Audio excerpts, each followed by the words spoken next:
Bonjour, bienvenue dans votre émission La Victoire de l'amour. J'espère que vous allez bien cette belle journée. Aujourd'hui, on se fait un beau cadeau. Ça fait longtemps qu'on ne l'a pas vu, en tout cas ici. Notre amie Marcia Pilote sera avec nous en chanson, une très, très belle, une nouvelle chanson de Miguel qui s'intitule Le Paradis Blanc. Ça a été popularisé évidemment par Michel Berger et l'homélie par quelqu'un qu'on apprécie beaucoup, le Père Gauthier. Bienvenue à votre émission La Victoire de l'amour.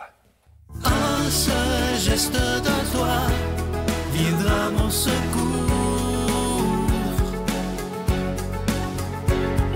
Viens semer dans mon âme le grain de l'amour. Je traverse un désert et je meurs de soif. Montre-moi le mystère qui garde la foi. Chère Marcia, quelle joie de te revoir. Quel bonheur! J'en vraiment. suis vraiment émue. Oui, très heureux que tu sois là.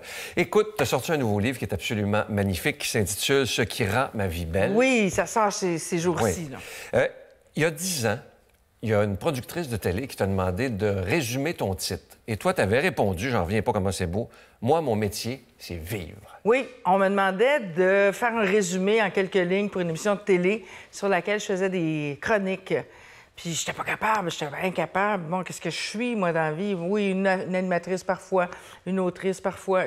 Puis je savais pas vraiment comment résumer ma mission ou mon travail. Et j'étais pas capable de l'écrire. J'ai dit, je vais aller me coucher. Demain matin, ça sortira. Puis j'ai écrit Marcia Pilote, cumule, tant d'années d'expérience, blablabla, blablabla. Elle vit de son métier. Son métier, c'est vivre. Puis à partir de ce moment-là, Sylvain, il y a quelque chose qui s'est allégé en moi parce que toute ma vie, moi, je me demandais, c'était quoi? Qu'est-ce que j'allais faire quand j'allais être grande? Mais à 12-13 ans, c'est correct, mais à 50 ans, à un moment donné, là, tu dis, je le suis rendue grande. J'avais 45 ans à l'époque, puis j'ai su c'était quoi mon métier. Mon métier, c'est de vivre pour ensuite partager. Puis pour ensuite inspirer. Ouais. Pour ensuite peut-être, pas être un modèle dans le sens être la meilleure, mais être... moi, je sais que j'aurais eu besoin d'une femme comme moi quand j'avais 20 ans, 25 ans, quand j'élevais mes enfants. J'aurais eu besoin d'une femme libre qui vient me dire « Hey, regarde, tu peux être mère de famille, tu peux être toute dans la vie, mais tu dois être libre aussi. Ouais. Puis comme on fait ça, être libre, bien, moi, c'est ce que j'ai envie de dire aux gens. Pas comment être libre, mais qu'on a le droit d'être libre. Ouais. Libre d'être qui on est. Oui, tout à fait. Écoute, hier, je lisais, je me préparais, je lisais mon rapport de recherche et à un moment donné, tu parles de ta vie spirituelle. Ça fait quelques années que je te connais. Et en lisant ça, j'avais l'impression que ta vie spirituelle est toujours en évolution. Est-ce que ça se peut? Ah, c'est quoi ta absolument. vie spirituelle maintenant? Moi, ma vie spirituelle, tu dis maintenant, mais je pourrais dire toujours, ça a toujours été tourné vers les autres, tourné vers la communauté. Et c'est très incarné dans le quotidien. C'est d'aider son prochain, sa prochaine. C'est ma priorité, moi, ma vie spirituelle. Puis je faisais rire de moi quand je disais ça il y a 30 ans. Quand je disais, mettons, j'allais sur des plateaux de tournage, on m'interviewait, puis je disais que ma priorité, c'était ma vie spirituelle. Vraiment, là, je faisais... Il y avait comme un bruit de criquet. Tout de suite après que j'ai dit ça, les gens ne comprenaient pas. C'était « Avais-tu rentré chez Nonne? Avais-tu... » Mais pour moi, ça veut dire il n'y a rien de plus important que ce que l'on est et ce que les autres sont. Fait que moi, ce que je fais dans la vie, là, pour vrai, là, ça m'importe peu. Ça ne m'accorde aucune valeur, ce que je fais.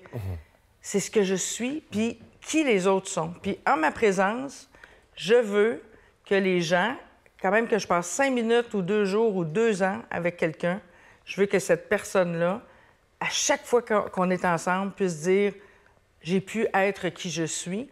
Puis quand on peut être qui on est, bien, on peut donner un sens à sa vie. C'est peut-être abstrait ce que je dis là, mais c'est ça ma spiritualité. Puis c'est aussi de m'en remettre à plus grand que moi. Puis plus grand que moi, c'est la vie. Moi, je dis la vie avec un grand V. La vie avec un grand V, puis je m'explique bien des choses par ce mouvement-là de la vie dans lequel je consens à entrer à toutes les secondes.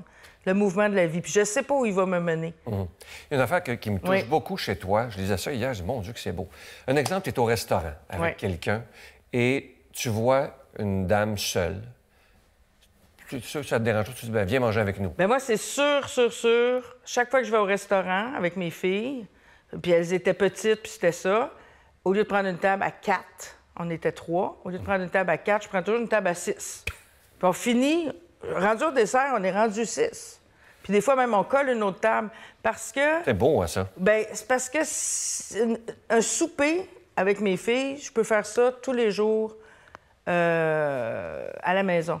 Puis quand on sort, bien, il me semble que c'est important de partager. Puis il y a souvent des gens qui mangent seuls. Ou il y a des couples qui mangent en se lisant le journal d'en face. Oui, Bien, moi, ces couples-là, ils s'en viennent à ma table, puis on jase, puis on parle, puis on... pour que chaque moment soit, comme je disais tantôt, chaque personne qui a un moment avec moi, et moi, à chaque personne que je rencontre, avec qui je passe un moment, je veux qu'on s'en souvienne toute notre vie. Puis il y a Maya Angelou, une autrice que j'aime beaucoup, qui avait dit « À votre mort, là, les gens ne se souviendront pas de ce qu'ils ont fait avec vous. Ils ne se souviendront pas de ce qu'ils ont mangé avec vous, puis aux endroits où ils sont allés, mais ils vont se souvenir de comment ils se sentaient avec vous. Puis moi, j'ai envie que les gens se souviennent de moi comme étant quelqu'un avec qui on se sentait bien, puis on sentait qu'on pouvait ensuite être un plus pour la société. Hier, en me préparant, je suis quasiment tombé en bas de ma chaise, je vous le dis. Ben, arrête donc! Est-ce que c'est vrai, je vous le dis, là, que tu lis la nécrologie à tous les jours? Tous les jours. Tous les jours dans le journal, depuis que j'ai 15 ans. Ben voyons donc. Oui, puis je lis pas juste, je regarde pas juste les photos. Je regarde, elle laisse dans le deuil. Pourquoi tu fais ça?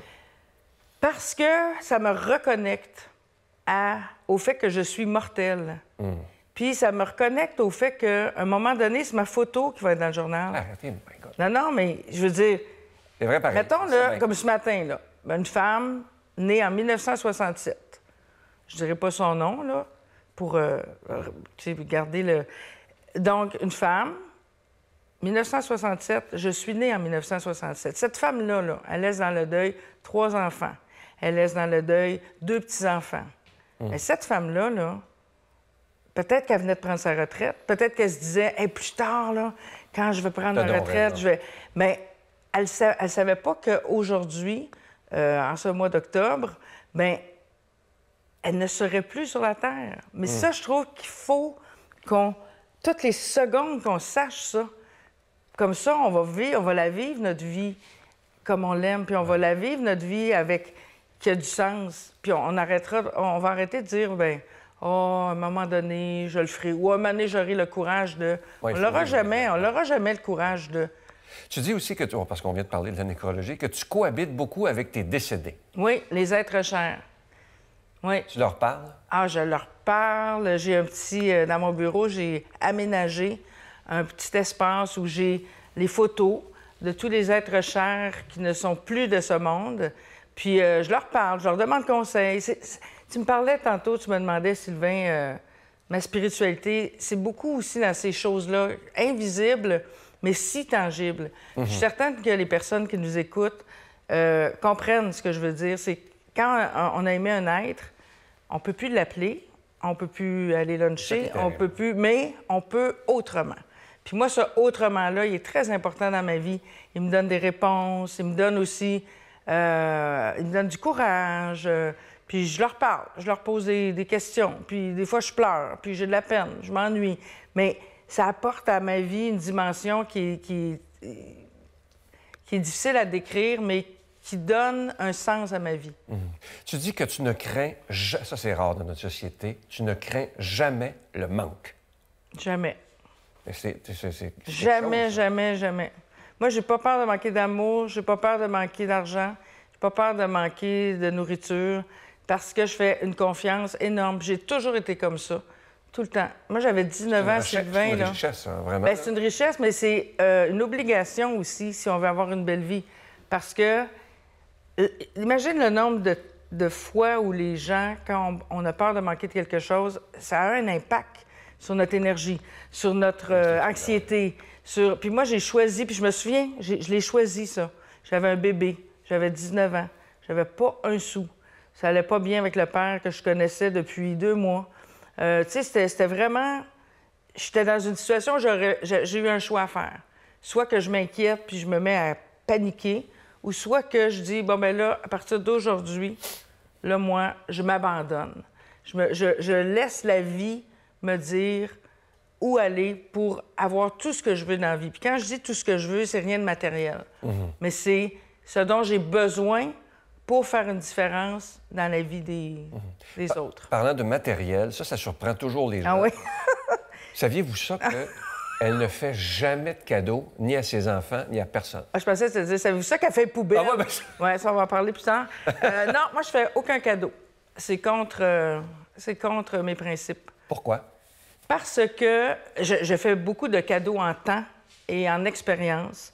Mais moi, mes enfants n'ont jamais eu de cadeau de Noël, jamais eu de cadeau de fête, jamais eu de petit chocolat à Saint-Valentin ou de lapin de Pâques. Mais elles ont eu beaucoup d'expériences, beaucoup de beaux moments. Par exemple, 24 décembre, au lieu de réveillonner, nous, on a fait ça des années temps à l'accueil Bonneau, servir de la soupe. Puis je revois ma petite Adèle, qui est rendue à 35 ans aujourd'hui. Elle avait 6 ans, puis elle se mettait des gants en satin, puis une robe quasiment de mariée, puis de bouquetière, puis là, elle allait servir de la soupe. Mais tu sais, je veux dire... Mais elle, là, ça compte parmi ses plus beaux Noëls. Tu vois, fait que le cadeau que je fais à mes enfants, dans des occasions spéciales, comme des anniversaires, Noël ou peu importe, bien, c'est le cadeau de les mettre dans un contexte où elles vivront quelque chose c'est ça leur cadeau. C'est la leçon ou l'expérience qu'elles n'oublieront jamais. Parle-moi de ce livre-là. Qu'est-ce qui rend ta vie belle? Ce qui rend ma vie belle. Toi, qu'est-ce qui rend ta vie belle? Moi, ce qui rend ma vie belle, tu sais, souvent on pense que c'est des voyages ou des biens matériels. Hey, ça va rendre ma vie belle. Inatteignable. Moi, c'est des petites choses. Des petites choses très, très spéciales, très uniques, qui font que je me lève le matin, puis wow, j'ai envie de vivre. Exemple, faire rire ma mère. Faire rire ma mère.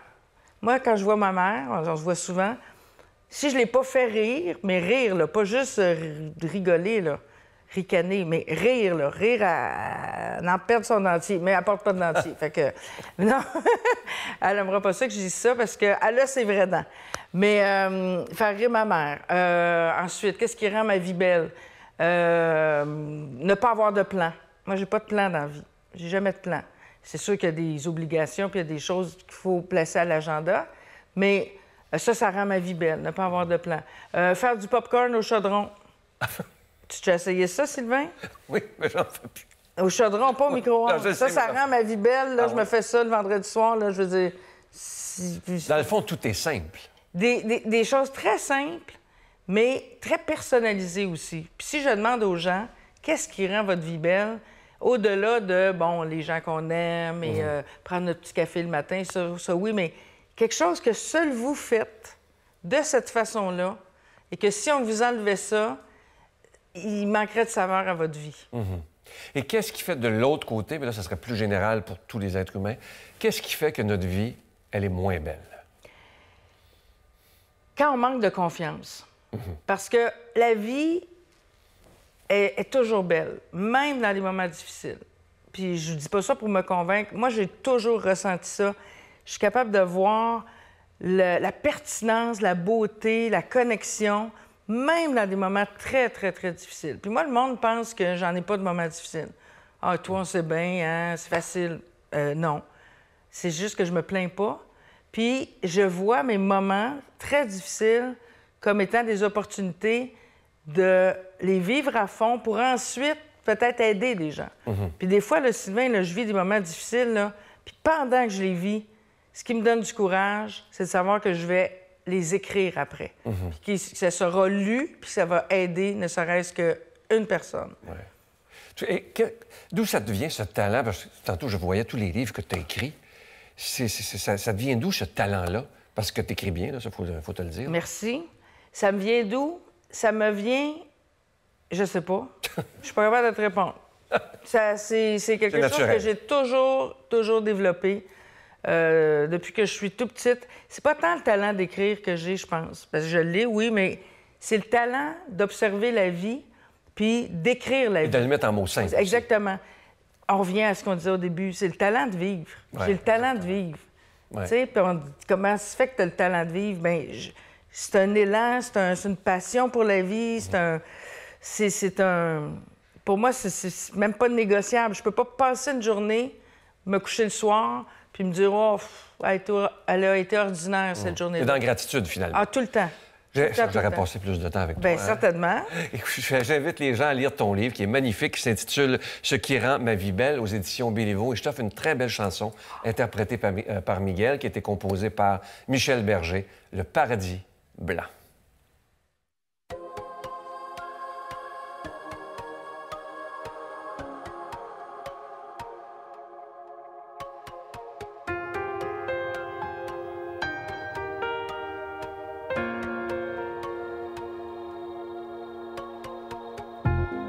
Il y a tant de vagues et de fumée,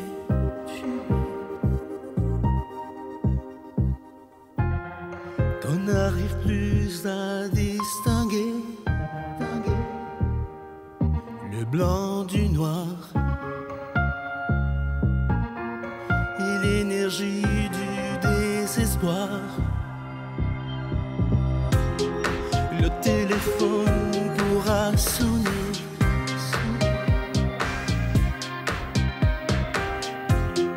il n'y aura plus d'abonnés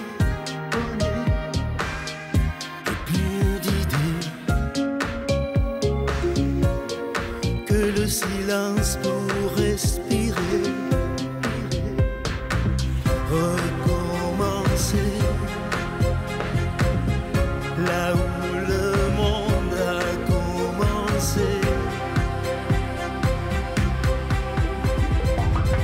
Je m'en irai dormir dans le paradis blanc, où les nuits sont si longues qu'on en oublie le temps, tout seul avec le vent, comme dans mes rêves d'enfant. Je m'en irai courir dans le paradis blanc, loin de regards de haine et de combats de sang, retrouver les baleines, parler aux poissons d'argent, comme avant.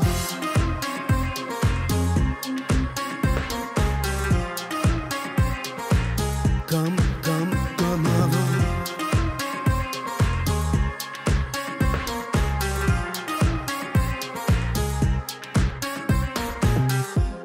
Il y a tant de vagues et tant d'idées,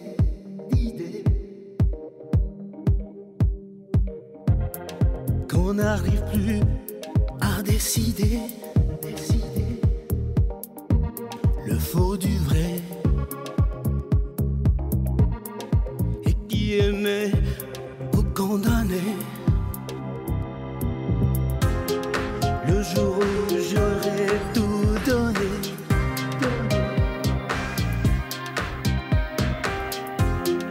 que mes carrières seront touchées d'avoir osé toujours vouloir tout essayer et recommencer là où le monde a commencé. Je m'en irai dormir dans le paradis blanc, où les nuits sont si longues qu'on en oublie le temps, tout seul avec le vent, comme dans mes rêves d'enfant. Je m'en irai courir dans le paradis blanc,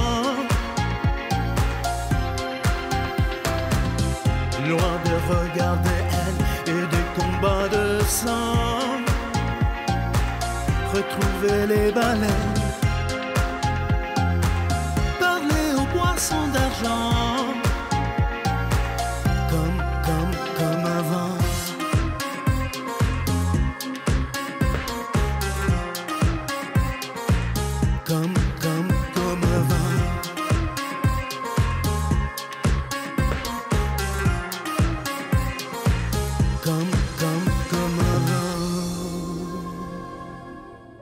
Notre Père qui es aux cieux, que ton nom soit sanctifié, que ton règne vienne, que ta volonté soit faite sur la terre comme au ciel. Donne-nous aujourd'hui notre pain de ce jour. Pardonne-nous nos offenses, comme nous pardonnons aussi à ceux qui nous ont offensés. Et ne nous laisse pas entrer en tentation, mais délivre-nous du mal, car c'est à toi qu'appartiennent le règne, la puissance et la gloire pour les siècles des siècles. Amen. Je continuerai à croire, même si tout le monde perd espoir. Je continuerai à aimer, même si les autres parlent de haine. Je continuerai à construire, même si les autres détruisent. Je continuerai à parler de paix, même au milieu d'une guerre. Je dessinerai des sourires sur des visages en larmes et je tendrai les bras à ceux qui se sentent épuisés. Oui, je continuerai à croire. Encore une fois, j'ai la joie de vous parler de mon tout nouveau livre qui est le cadeau du mois d'octobre. Il s'intitule « La vie après la mort », ce que Jésus nous promet. J'y ai mis tout mon cœur. Vraiment, c'était une joie pour moi de faire ce livre-là parce que la mort m'a toujours questionné. Avant, j'avais très peur de la mort et avec le temps, j'ai appris à l'apprivoiser et ce livre-là m'a beaucoup aidé. Et je sais qu'il y a beaucoup d'entre vous qui ont une crainte de la mort épouvantable, mais je vous promets que ce livre-là va beaucoup vous aider parce que je nous rappelle dans ce livre toutes les promesses que Jésus nous fait, que la vie, ça se finit pas quand on meurt. Au contraire, c'est une nouvelle vie qui s'ouvre sur l'éternité, imagine, mais une éternité où la souffrance n'existera plus. Alors, je vous rappelle qu'il est écrit en gros caractères, facile à lire. Vous le recevrez avec un don de 25 $. Est-ce que vous en voulez deux? Avec un don de 40 $, je vous donne l'adresse. La Victoire de l'amour, case postale 120, succursale Boucherville à Boucherville. Le J4B 5E6, je vous la redonne. La Victoire de l'amour, case postale 120, succursale Boucherville à Boucherville. Le J4B 5E6. Également par téléphone, par carte de crédit du lundi au vendredi de 8h30 à 16h30 dans le 514-523-4433, 523-4433 ou sans frais le 1-888-811-9291, 1-888-811-9291 et aussi sur notre site Internet. Vous savez que c'est une façon extrêmement rapide, sécuritaire et efficace de faire votre don. C'est le www.lavictoiredelamour.org. Je vous rappelle le titre du livre, La vie après la mort, ce que Jésus nous promet. Merci de votre grande générosité parce que si la victoire de l'amour existe, c'est grâce à vous. Mon Dieu, donnez-moi la sérénité d'accepter les choses que je ne peux changer, le courage de changer les choses que je peux et la sagesse d'en connaître la différence. Amen.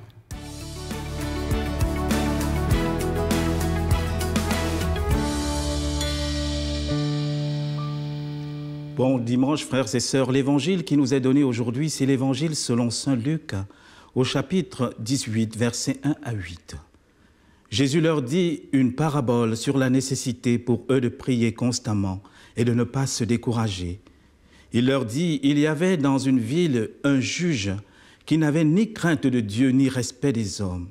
Il y avait dans cette ville une veuve qui venait lui dire « Rends-moi justice contre mon adversaire ». Il s'y refusa longtemps, et puis il se dit, « Même si je ne crains pas Dieu, ni ne respecte les hommes, eh bien, parce que cette veuve m'ennuie, je vais lui rendre justice, pour qu'elle ne vienne plus sans fin me casser la tête. » Le Seigneur ajouta, « Écoutez bien ce que dit ce juge sans justice. Eh bien, Dieu ne fera-t-il pas justice à ses élus qui crient vers lui jour et nuit? Et il les fait attendre. Je vous le déclare, il leur fera justice bien plus vite. Mais le Fils de l'homme, quand il viendra, trouvera-t-il la foi sur la terre? » Alors, frères et sœurs, dans cet évangile, nous voyons que le Seigneur nous invite à la persévérance dans la prière. Mais à la fin, il parle aussi de la foi. Est-ce que quand Dieu va revenir, est-ce qu'il va trouver la foi sur la terre? Et quel est le lien entre la foi et la prière? Nous allons voir. Parce que la prière est cette élévation de l'âme vers Dieu. Et beaucoup, en fait, on a de la peine à prier. On a de la peine à persévérer dans la prière. Parfois même, On se demande pourquoi prier, Seigneur. Je me rappelle encore de ce jeune qui est venu me dire, écoutez mon père, je ne prie plus parce que la seule fois où j'ai prié et je suis allé avec ma voiture pour qu'un prêtre puisse bénir cette voiture, dès que je suis sorti du stationnement de l'église, j'ai eu une contravention. Ah, un autre qui me dit, j'ai eu un accident. Chaque fois que j'ai prié, j'ai eu un chum et j'ai dit au Seigneur, Seigneur, je te prie, aide-moi pour que nous soyons ensemble. 2 semaines après, il est parti. Et alors c'est ça le problème dans la prière. Est-ce que quand on prie, Dieu le réalise ? Pourquoi ça ne se réalise pas vite? Pourquoi d'autres, ça fonctionne, d'autres ne fonctionnent pas? Moi-même, comme prêtre, je suis confronté à cela. Je vais prier sur certains, ils guérissent, sur certains, ils ne guérissent pas. Telle personne me dit, viens prier, mon ami, ma mère a le cancer, viens demander la grâce à Dieu, et la personne meurt. Et parfois, on est découragé, en fait. Et c'est pourquoi, si vous voyez, Jésus lie les deux, la foi et la prière. Quand je prie, c'est un acte de foi, c'est un acte d'abandon que je fais entre les mains de Dieu. Et aussi, c'est un acte d'humilité, parce que la prière, ce n'est pas comme une carte des jardins, frères et sœurs. Vous savez, parfois, nous pouvons utiliser la prière en tant que chrétien comme des cartes des jardins. Ça veut dire, Seigneur, je mets dans le guichet automatique du ciel, alors j'ai fait 9 neuvaines, il faut me donner ceci. J'ai récité la neuvaine de Sainte Rita, les cas impossibles, alors je veux que mon enfant se convertisse. Ou encore, j'ai récité, n'est-ce pas, la neuvaine de Marie qui défait les nœuds, parce que je vais réciter ça, mon enfant qui vit dans la toxicomanie, Marie va défaire le nœud. Non, frères et sœurs, la prière n'est pas un guichet automatique. La prière, c'est d'abord une relation d'amour et de confiance avec Dieu. C'est d'abord de pouvoir dire à Dieu, Seigneur, je t'aime au point où je mets ma confiance, mes désirs et ma vie entre tes mains. Je m'abandonne. Je ne sais pas quelle est la voie que tu prendras, mais Seigneur, je veux la suivre jusqu'au bout. Et c'est pourquoi la prière, c'est un acte de foi incroyable. Parce que j'ose dire à Dieu, Seigneur, la demande qui presse dans mon cœur, la demande que tu connais, je te la confie. Et la bonne nouvelle dans l'Évangile, c'est que Jésus prend, n'est-ce pas, un sens opposé, vraiment, ce juge injuste, pour nous montrer que même si cet homme, qui est foncièrement enraciné dans le mal et dans la justice, il peut rendre justice. Combien de fois Dieu qui nous aime comme un Père? Combien de fois Dieu qui nous aime comme Créateur? Et c'est là tout le drame, parce que beaucoup vont dire, mais s'il nous aime, pourquoi on souffre? S'il nous aime, pourquoi la prière ne fonctionne pas? S'il nous aime, pourquoi quand elle a un problème, je ne sens pas sa présence? Et la prière nous donne cette réponse. Dieu, au cœur de la souffrance, nous porte avec lui. Et c'est ça le mystère de l'incarnation. Jésus, en mourant sur la croix, n'est pas venu enlever la souffrance. Sinon, vous et moi, n'est-ce pas, il y a de cela 2000 ans, nous l'aurons su, tous les chrétiens n'auront pas de souffrance. Mais Jésus, en mourant sur la croix, est venu nous dire, au-delà de ce que tu vis, il y a de l'espérance.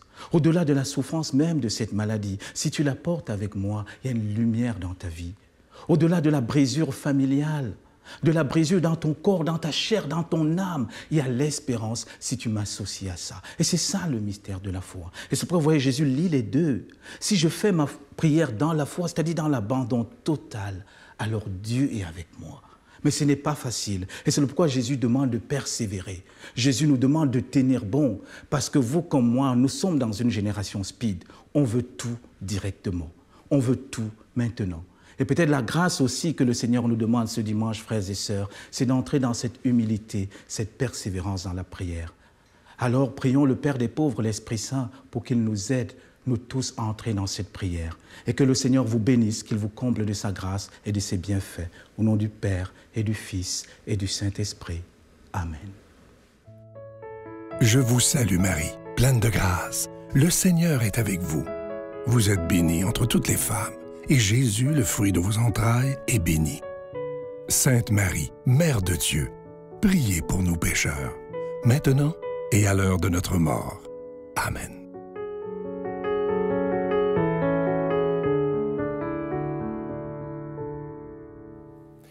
J'espère que cette émission vous a plu. Ça m'a rappelé tellement des beaux souvenirs lorsque Marcia était le matin, les chroniques qu'elle faisait. Et ce que j'aime de Marcia, c'est premièrement, on est presque voisins, mais ce que j'aime d'elle, c'est sa grande simplicité. C'est pas compliqué. Et avez-vous remarqué, son but dans la vie, c'est d'aider les autres.